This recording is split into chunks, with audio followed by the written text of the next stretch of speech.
Bonjour à tous. Je vois que tous les premières années de l'école de kiné qu'on appelle les EMK2, puisqu'ils sont en licence 2, ne sont pas tous là. C'est bien dommage, puisque on va prendre les noms, on les a de toute façon. Ouais, on les a. C'est bien dommage, parce que c'est les modèles pédagogiques depuis ce matin qu'on entend sont les modèles pédagogiques qu'on va utiliser et qu'on utilise déjà avec vous, même si, et ça permet que vous les compreniez. Alors je vais quand même commencer mon intervention par remercier le monsieur qui coûte pas, c'est monsieur Stassini, et le féliciter, ainsi que tout le labo rétine, puisque il y a eu la création du laboratoire rétine dont il est le directeur avec Gilles et Jean-Paul Fournier. Et donc du coup, on est très très heureux de s'intégrer dans cette dynamique. Alors moi, il m'a demandé quelque chose de simple. Il m'a demandé de travailler sur le passage de la connaissance à la compétence. Thématique très simple, en 3 diapos, 10 minutes. Comment je vais prendre ça et comment je vais pouvoir marier en fait de la connaissance à la compétence à partir des travaux que j'avais eus, initialement que M. Poirot avait eu la gentillesse de présenter l'année dernière pour moi, puisque j'étais hospitalisé pour une fracture du poignet. Et donc, ça avait déjà été présenté, ces travaux Petra, mais j'ai essayé de faire un lien entre les outils innovants, type MOOC, et ce passage de la connaissance à la compétence. Alors, il avait, pour moi, en mon nom, présenté un outil, une petite analyse d'un outil qu'on appelle Petra, qui est en accès libre gratuitement sur le net et qui a la prétention de pouvoir améliorer l'apprentissage des étudiants en physiothérapie, ce qui n'est pas une mince affaire hein, quand même. Donc c'est assez intéressant, j'ai bien sûr été dessus, j'ai regardé, et je me suis dit, on va essayer de faire quand même autre chose, prendre l'avis des étudiants eux-mêmes, donc des utilisateurs. Et donc j'ai proposé à tous mes étudiants au moment de Noël d'utiliser cet outil et me donner par mail leur avis en retour. Hein, et il y avait une question de relance, enfin, vous regarderez la vidéo de l'année dernière, c'était très bien expliqué. Et en fait, ça cadre en fait, l'apprentissage de la physiothérapie autour du raisonnement clinique. Et c'est quand même assez intéressant et assez alléchant pour nous. Alors je vous donne juste les résultats de cette petite étude qui est en cours de publication. C'est qu'en fait, les étudiants, ils font un retour plutôt négatif. Et bon, en termes d'occurrence, mon N n'est pas très grand, mais c'est surtout les étudiants novices de début de cursus qui, eux, dénoncent un petit peu la non-adaptation du serious game, alors que les gens en fin de cursus disent plutôt que c'est assez intéressant, on peut raisonner cliniquement et on apprend plein de choses à partir de ça. Alors, est-ce que ça répond aux objectifs? Je vais très vite puisque c'est l'objet de l'article. Non pour les cas 1, c'est-à-dire les gens qui sont au début de cursus, et plutôt oui pour les gens qui sont plutôt en fin de cursus.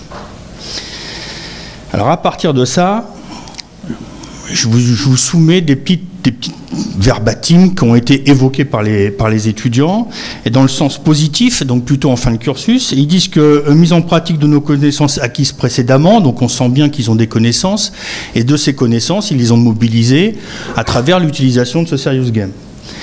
Il y a aussi permettre de prendre une décision, donc ça c'est des choses, des verbatims plutôt positifs, puisqu'ils disent encore en fin de cursus que en fait ils sont dans des situations de simulation via un serious game qui leur permet en fait de prendre des décisions thérapeutiques, donc c'est pas négligeable. Et en début de cursus, plutôt les étudiants ils disent que c'est une plateforme adaptée à notre niveau d'études, ça serait plus ludique si la plateforme était adaptée. Et donc, du coup, le bénéfice, il est moindre. Donc, le discours entre les débuts de cursus et les fins de cursus, il n'est pas le même. Ils disent aussi ne pas voir où ils se sont trompés. C'est-à-dire qu'ils jouent dans ce serious game, mais en fait, ils savent à aucun moment, les gens au début de cursus, où se situer, s'auto-évaluer, on va dire. Donc, une correction du serious game, ce serait quand même mieux pour apprendre. C'est ce que disent les étudiants novices. Avoir un bilan du jeu, ça revient sans arrêt, cette histoire d'évaluation. En fait, ils ne savent pas situer, donc si on ne sait pas situer au niveau des connaissances, on a du mal à situer ses compétences. Voilà, pas assez d'expérience et de ressources pour tout comprendre. Voilà, c'est vraiment un verbatim qui est très éloquent. À partir de là, j'ai convoqué un modèle qui est un modèle plutôt de Zarifian autour de la compétence. Alors, qu'est-ce que c'est pour lui la compétence? C'est la compétence, c'est la prise d'initiative et de responsabilité de l'individu sur des situations professionnelles auxquelles il est confronté. Donc on a bien cette confrontation, peut-être virtuelle, mais on a cette confrontation, et donc du coup on aurait dû avoir des verbatims qui aillent plus dans l'acquisition des compétences que ce qu'on a eu.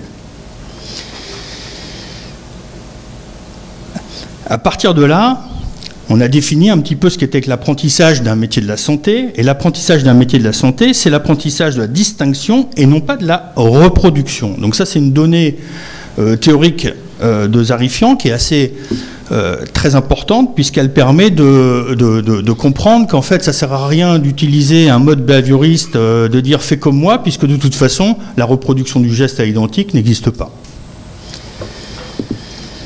Donc il définit qu'on possède complètement son métier lorsqu'on reconnaît sa manière spécifique de travailler pour y déceler un apport original. Donc c'est compliqué, ça veut dire qu'on peut exercer le métier de façon complètement différente, mais acceptée par l'ensemble de la communauté. C'est difficile d'évaluer, difficile de proposer un outil dans ces contraintes. Donc, ça appelle un autre modèle de l'activité, c'est la particularité du style et du genre que les étudiants kinés connaissent un petit peu, puisque je leur ai fait des cours là-dessus. En fait, on peut avoir un style du métier, mais il faut toutefois respecter le genre métier, c'est-à-dire qu'il y a des limites à ne pas dépasser dans le genre métier. Alors je vous ai modélisé, je vous fais une proposition de modélisation de ce que pourrait être la compétence action, puisque nous, dans les métiers de la santé, on est dans le faire. Et c'est là une particularité interdisciplinaire de tous les métiers de la rééducation de la santé sont dans le faire. Et donc cette compétence que Zarifian nomme la compétence action, elle oblige 3 actions. De s'engager en qualité de créateur, d'appréhender une situation, de déterminer des actions en conséquence. Donc on a bien le raisonnement clinique, on a le faire, on a tout un tas de choses, d'indicateurs qui nous permettent de travailler à partir de ça. Alors, c'est là que j'ai eu l'idée, parce que la littérature est assez critique en ce moment sur l'utilisation des MOOC, hein, que tout le monde connaît, et donc j'ai utilisé une étude de 2015 qui montre en fait la différence entre le XMOOC et le CMOOC. Alors, le XMOOC, ça délivre un savoir, donc on a la transmission de connaissances via un outil numérique. Donc c'est plus ou moins bien approprié, adapté, d'accord. Ce procédé n'a pas de vocation à faire participer activement l'apprenant. Vous délivrez un MOOC, il prend la connaissance, il fait une synthèse et il apprend à partir du XMOOC. Mais les auteurs proposent quelque chose de plus intéressant. Ils parlent de CMOOC, c'est plutôt du C comme cognitivisme, et donc du coup ça développe une mise en réseau et ça fait travailler les apprenants et les professeurs en même temps. Ça, c'est assez intéressant, parce que ça permet de travailler l'apprentissage dans une position plutôt d'horizontalité, et donc non pas de verticalité, où l'étudiant, en ligne, peut travailler sur la constitution du CMOOC en modifiant argumentairement les apports de l'enseignant. Bien sûr, c'est long, c'est un outil pédagogique, et il n'est pas tout de suite à 100% opérationnel. À partir de là, ce que je vais vous proposer, c'est 5 actions pour arriver de la connaissance à la compétence à travers la constitution de cet outil MOOC. Donc ces 5 actions, je les ai modélisées un petit peu comme ça, en vous mettant des verbes d'action, des objectifs de verbes d'action en fonction de ce que vous utilisez comme MOOC. Donc l'XMOOC, ça fédère, ça doit fédérer, c'est partagé par tous les apprenants et les profs. Ensuite, à partir de ce XMOOC, on co-construit avec l'équipe enseignante un CMOOC. Puis, on fait participer l'ensemble des acteurs, on co-participe pour créer ce que j'appelle le CXMOOC.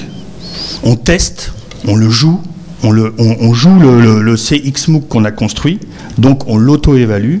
À partir de ce XMOOC, on le met en condition et on fait un retour sur le savoir de l'étudiant, mais aussi sur les objectifs, s'ils sont bien atteints ou pas.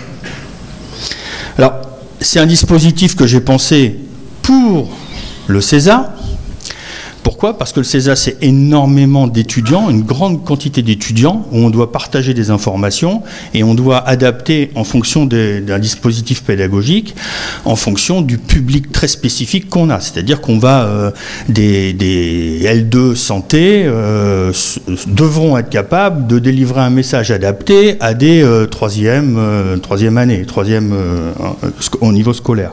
Donc ça, c'est une compétence communicative qui n'est pas non plus très très évidente. Donc ces 5 temps, en fait, c'est l'équipe pédagogique qui propose aux apprenants ce XMOOC pour avis. C'est des XMOOC qui sont validés par les PUPH de la faculté de médecine. Donc les connaissances sont des connaissances validées au niveau institutionnel. La construction du CMOOC, c'est des scénarios situationnels en fonction de l'objectif à atteindre. Donc c'est de la co-construction entre les apprenants et l'équipe du PEPH. Le 3e temps, c'est la coparticipation. Plusieurs étudiants d'unités différentes, de filières différentes vont pouvoir tester ces XMOOC qu'ils ont construits. Et de ce XMOOC, en fait, ils vont le tester comme un jeu. Il faut qu'ils prennent ça comme un jeu, bien évidemment. Et donc, du coup, ils vont pouvoir co-évaluer avec leur regard différent en fonction des certaines filières, le learning process et bien sûr les objets d'user X, on pourrait dire UX MOOC. Comment on fait pour analyser tout ça? Parce qu'en fait, on a une problématique depuis ce matin, c'est une problématique en fait d'évaluation des outils du jeu. Moi, je propose qu'on puisse travailler autour d'une méthodologie qui est une méthodologie de recueil des données du corpus et travailler sur justement cibler sur la compétence action ce que disent les acteurs de la compétence action. Donc ça serait plutôt une analyse qualitative, d'analyse de contenu, et qui permettrait donc justement de recueillir une information à partir d'un débriefing. Ce débriefing qui serait donc l'avis des acteurs, ça serait un retour sur les acteurs, donc ceux qui ont consulté le CXMOOC. Alors que doit-on faire maintenant? Eh bien, comme tout modèle, c'est-à-dire utiliser une évaluation de ce modèle dans la création du Serious Game. Là, il y a un outil que je ne connais pas encore bien, mais qui m'a l'air très intéressant, c'est l'outil LMGM, Learning Machine et Game Machine, qui permet justement, à partir d'une activité, d'évaluer l'outil Serious Game en tant que tel. Pour le CESA, et pour plus que le CESA dans la formation professionnelle, on a aussi à vraiment centrer notre discours sur la gamification. Dans cette gamification, qu'est-ce qu'on attend? On attend l'état de flow comme les industriels du jeu, c'est-à-dire que l'étudiant devienne addict du jeu d'apprentissage, qu'il lui entraîne de la compétence. Et c'est pour ça qu'on a développé l'année dernière avec les EMK2 qui vont vous présenter aujourd'hui via Gabé, le passage du Kinerium, qui est en fait un jeu sérieux d'apprentissage de la physiothérapie adapté du jeu Cranerium, pour ceux qui connaissent. Je vous remercie.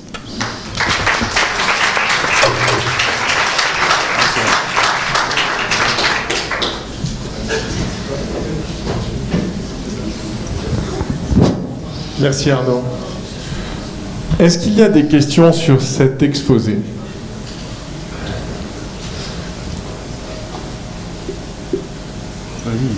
Oui. Learning Machine.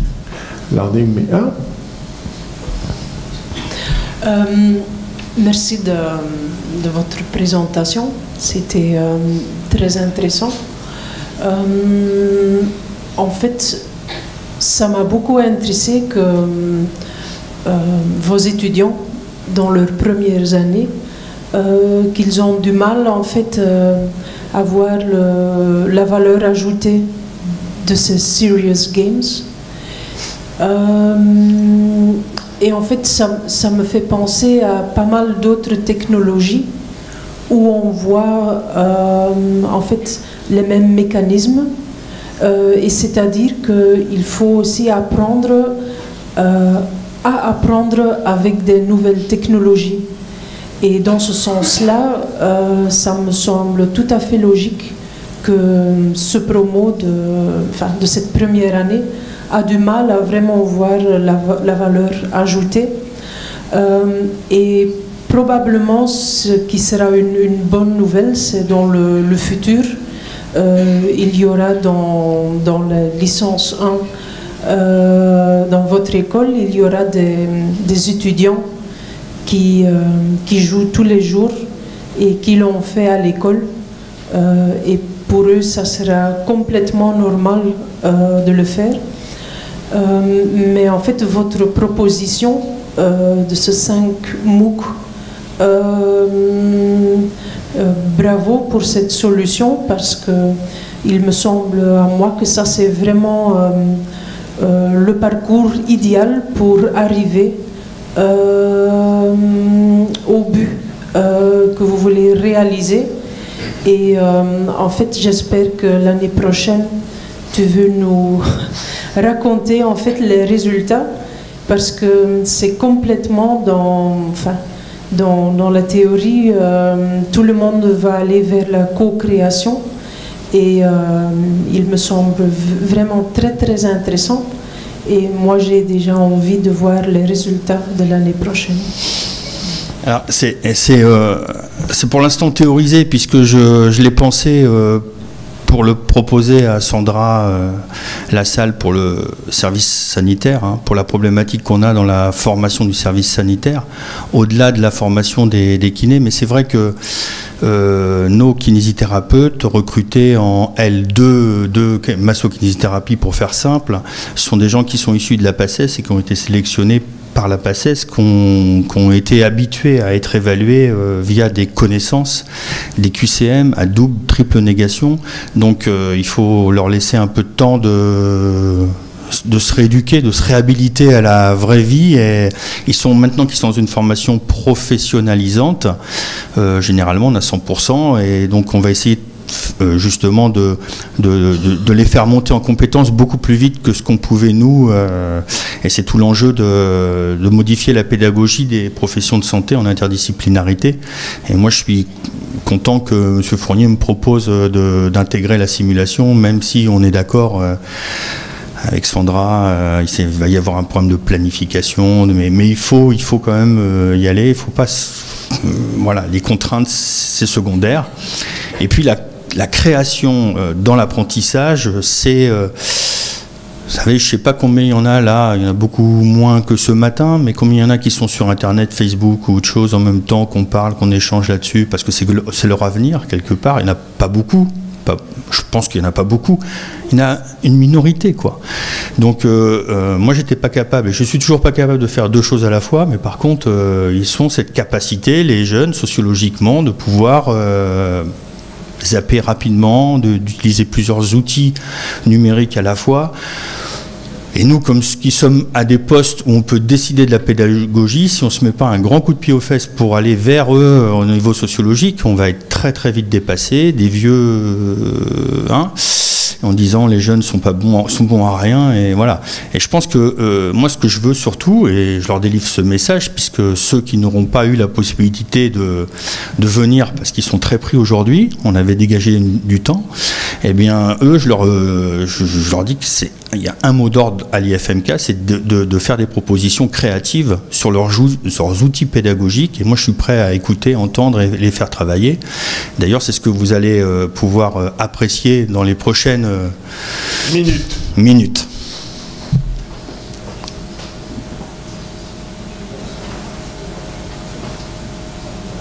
Il y a une voiture. Une voiture qui gêne. Bonjour, je cherche le propriétaire d'une voiture immatriculée DH 029EH.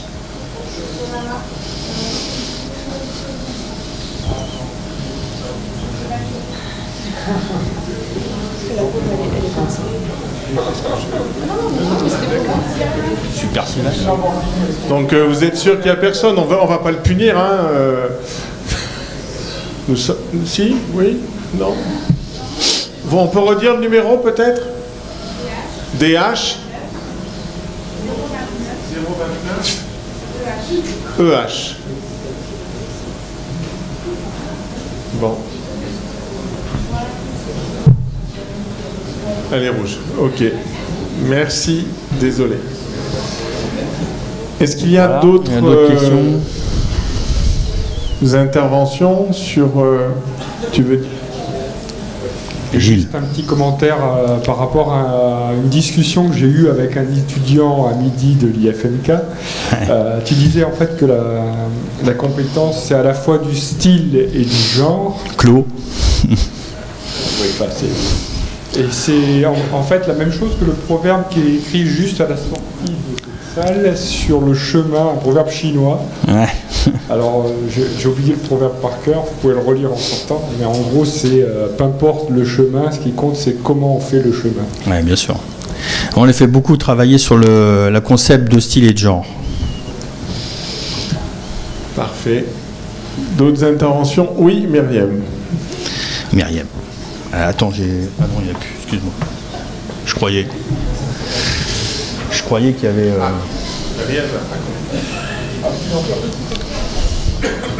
Je croyais qu'il y avait un micro, c'est pour ça. C'était juste une question sur la fin de votre présentation. Vous parliez d'un modèle LMGM. Oui. Et je veux savoir ce que c'est exactement. Alors ça, c'est un modèle qui m'a été communiqué sur des publications Arnab 2014 avec le labo Lean de l'UCA, dont le représentant aujourd'hui est Cindy de Smet.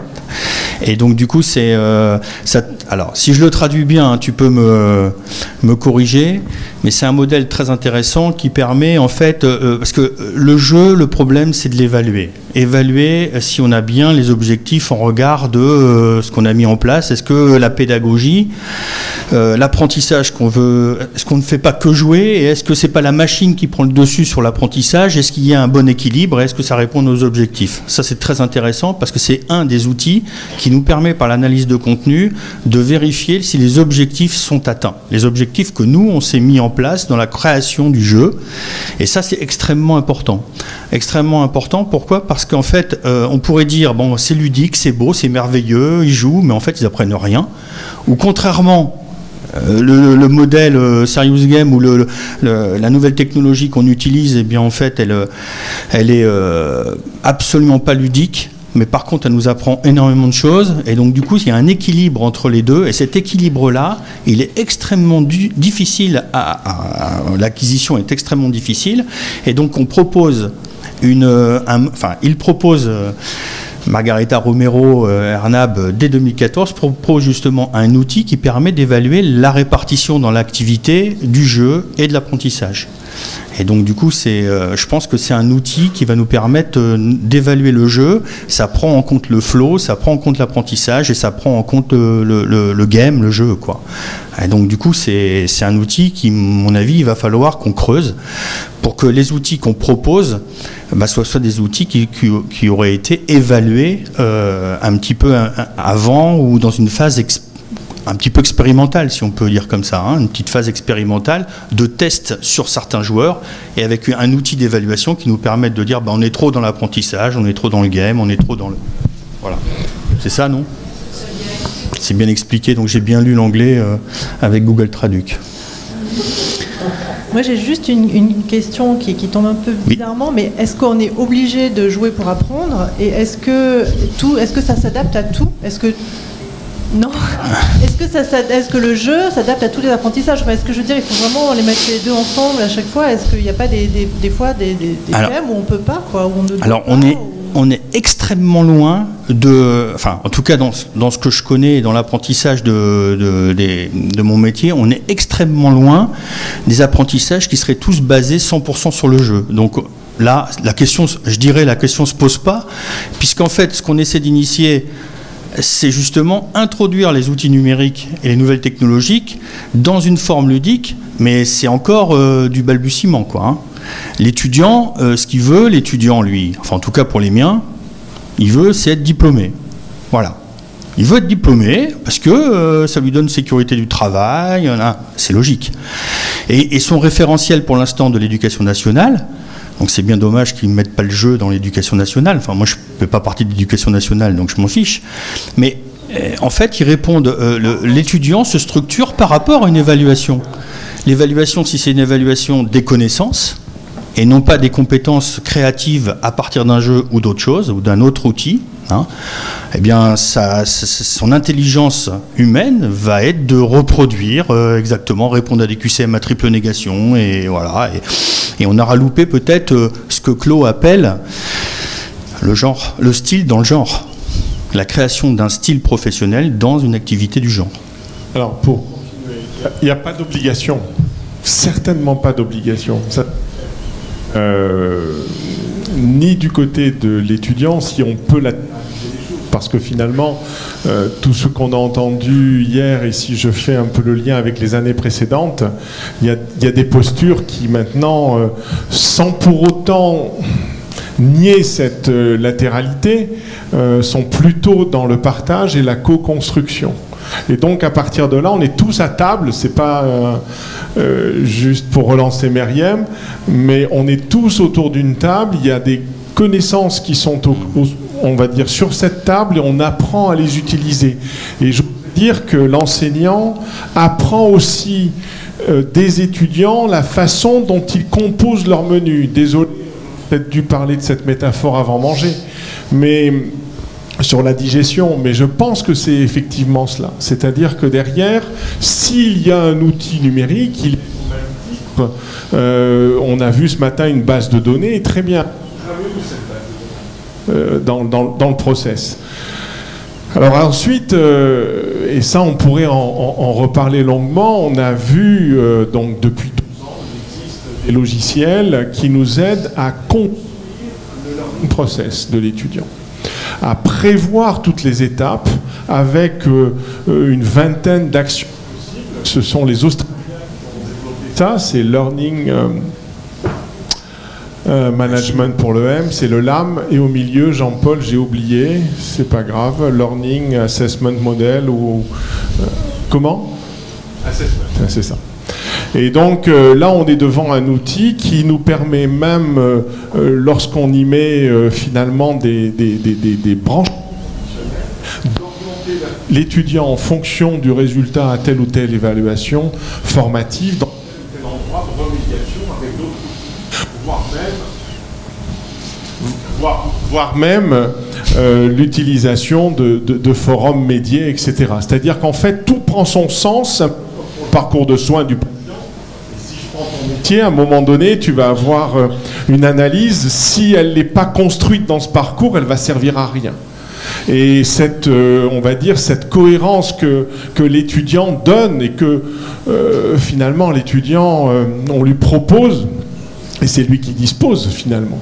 Nos étudiants de médecine ne sont pas différents ou d'autres étudiants. Il y a un examen, ils bossent en fonction de la façon dont l'examen est construit. Voilà. Donc à partir de là, on est en train, nous, de revoir les choses dans le domaine de la santé. Pour autant, on peut se dispenser de cette réflexion pour dire, parce que dans le secondaire, il y a effectivement des évaluations, mais c'est pas la même, entre guillemets, posture que nos concours ou nos examens nationaux. Mais non, il n'y a pas d'obligation. Alors là, c'est... Je crois qu'on n'est pas du tout là, et ce qu'on apprend, parce que là, tout autant que nous sommes en tant qu'étudiants ou enseignants, on apprend finalement ces nouvelles approches. Et ce que disait tout à l'heure Cindy sur apprendre à apprendre avec le numérique, ceux qui sont en PACES, qui étaient en PACES il y a quelques années, puisque... Même l'année dernière. Même l'année dernière. Donc vous rappelez le premier cours que je fais sur la métrologie. Alors là, c'est des cours qui sont complètement ineptes. Pour autant, derrière tout cela, l'usage que vous pouvez faire de ces technologies, en définitive, n'est absolument pas un usage qui est intégré dans votre pratique, dans votre métier d'étudiant. D'ailleurs, je préfère parler de métier d'étudiant parce que derrière ça, plutôt que de dire on est étudiant ou on est enseignant. Et un étudiant, c'est un métier comme un autre. Et dans ce métier, on est là pour, entre guillemets, apprendre. Donc nos compétences sont effectivement d'apprendre. Et si on apprend mal, ça veut dire qu'une fois qu'on arrête ce métier-là, on n'est plus étudiant. Mais c'est pas vrai, puisqu'on parle de développement tout au long de la vie. Donc l'idée, si je peux lui répondre un dernier truc, l'idée c'est d'avoir des outils qui peuvent être adaptables d'année en année et repris par les anciens, c'est-à-dire avoir une lecture plutôt dialogique que plutôt dire voilà c'est le cours définitif, tous les ans on le mettra. Parce que l'auto-évaluation compte énormément et on peut réaxer les outils en permanence avec les apports des apprenants et des profs. C'était l'idée de pouvoir peaufiner ça. Pas d'autres. C'est bon, merci. Merci à ce travail.